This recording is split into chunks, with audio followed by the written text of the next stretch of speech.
Oh, Kuya Hel, ano nga yung 8 lugar, Kuya Hel, na nandito sa ating Philippine flag, no? 8 lugar sir na sentro ng Himagsikan, Oo. Batangas, Batangas. Tarlac, Nueva Ecija, Bulacan, Paulit.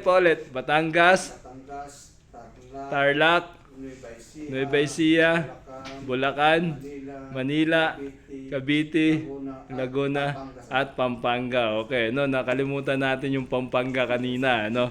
Si Mikini, no? Okay, no? So ngayon, sa pagkakalam mo sa 8 lugar na yan, no? Bakit yan lang ang sinama? Hindi kasama yung Cebu, Davao.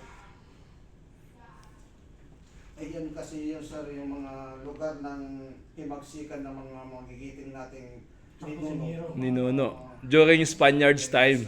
Okay, no? Ayun, no? Dahil hindi naman napunta yung Spaniards siguro nung time ng labanan sa Cebu at saka sa Davao. Dito lang parting Luzon. No? Okay, no? Thank you.